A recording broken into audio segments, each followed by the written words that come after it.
നമ്മുടെ ചാനലിലേക്ക് എല്ലാവർക്കും സ്വാഗതം. അങ്ങനെ മഴക്കാലം വരാറായി, അതോടൊപ്പം തന്നെ കൊതുകുകളും പെരുകി തുടങ്ങി.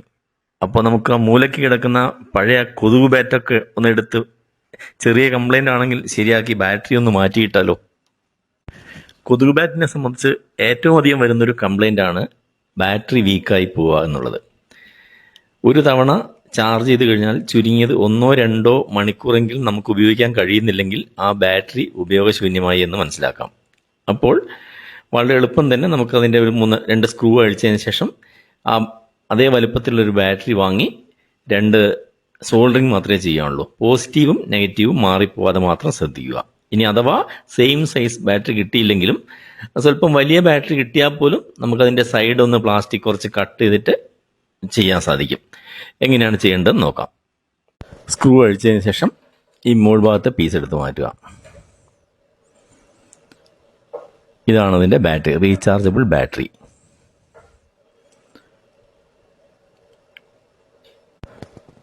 ഈ കാണുന്നത് പോസിറ്റീവ്, നെഗറ്റീവ്. ഇതാണ് മാറിപ്പോവാതെ ശ്രദ്ധിക്കേണ്ടത്.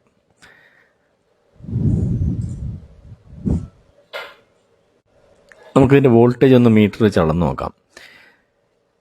തീരെ ഒന്നും കാണിക്കുന്നില്ല. ഇതുപോലെ അല്പം പോലും വോൾട്ടേജ് കാണിക്കുന്നില്ലെങ്കിൽ ആ ബാറ്ററി ഡെഡ് ആണെന്ന് മനസ്സിലാക്കാം.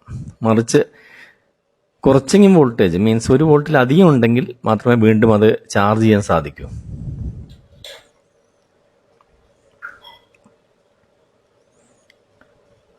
ഈ എടുത്തിരിക്കുന്നത് പുതിയൊരു ബാറ്ററിയാണ്. ഇത് കുറച്ച് കാലം ഉപയോഗിക്കാതെ വെച്ചിരിക്കുന്ന ബാറ്ററിയാണ്. നമുക്ക് അതിൻ്റെ ചാർജ് ഒന്ന് അളന്ന് നോക്കാം.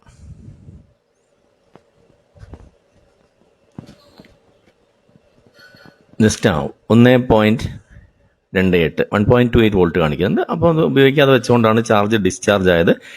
നമുക്കൊരു 1 മണിക്കൂർ 1 അവർ ചാർജ് ചെയ്ത് കഴിഞ്ഞാൽ വീണ്ടും 4 വോൾട്ടിലേക്ക് എത്തും. അപ്പോൾ ഉപയോഗിക്കാൻ കഴിയും. അപ്പോൾ ഈ ബാറ്ററി ഇതിനകത്തേക്ക് സോൾഡർ ചെയ്ത് പിടിപ്പിക്കാം.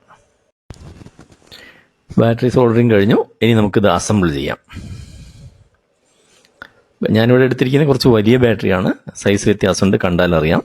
അതുകൊണ്ട് തന്നെ ആ പ്ലാസ്റ്റിക്കിൻ്റെ സൈഡ്, ഈ ഭാഗം ഞാൻ കുറച്ച് കട്ട് ചെയ്ത് കൊടുത്തിട്ടുണ്ട്. ഇവിടെ ഒരു എന്തെങ്കിലും മെറ്റൽ പീസ് ചൂടാക്കി സ്റ്റൗവിൽ ചൂടാക്കി ഒന്ന് കട്ട് ചെയ്ത് കളഞ്ഞാൽ മതി. അത്രയേ ഉള്ളൂ. സെയിം കിട്ടുകയാണെങ്കിൽ അതായിരിക്കും ഏറ്റവും നല്ലത്. സപ്പോസ് ഞങ്ങൾക്ക് 2 രീതിയിലും ഉപയോഗിക്കാൻ സാധിക്കും എന്ന് കാണിക്കാൻ വേണ്ടി മാത്രമാണ് ഇങ്ങനെ ഒരു കുറച്ച് വലിയ ബാറ്ററി എടുത്തിട്ട് കട്ട് ചെയ്ത് കാണിക്കുന്നത്. കംപ്ലീറ്റ് ഫിറ്റിംഗ് കഴിഞ്ഞു. മുകളിലെ പീസും ഒന്ന് സൈഡ് കട്ട് ചെയ്ത് കൊടുത്തേക്കാം. ഇനി സ്ക്രൂ ചെയ്ത് കഴിഞ്ഞാൽ നമുക്കത് ഉപയോഗിച്ച് തുടങ്ങാം. ജസ്റ്റ് 1 മണിക്കൂർ ചാർജ് ചെയ്യുന്നു, ഉപയോഗിക്കുന്നു. ഇത്രയുമാണ് ഒരു കൊതുക് ബാറ്റിൻ്റെ ബാറ്ററി റീപ്ലേസ് ചെയ്യാൻ വേണ്ടി നാം ചെയ്യേണ്ടത്. ഇത്തരത്തിൽ കൊച്ചു കൊച്ചു വീഡിയോയുമായി വീണ്ടും കാണുന്നതുവരെ ഗുഡ് ബൈ.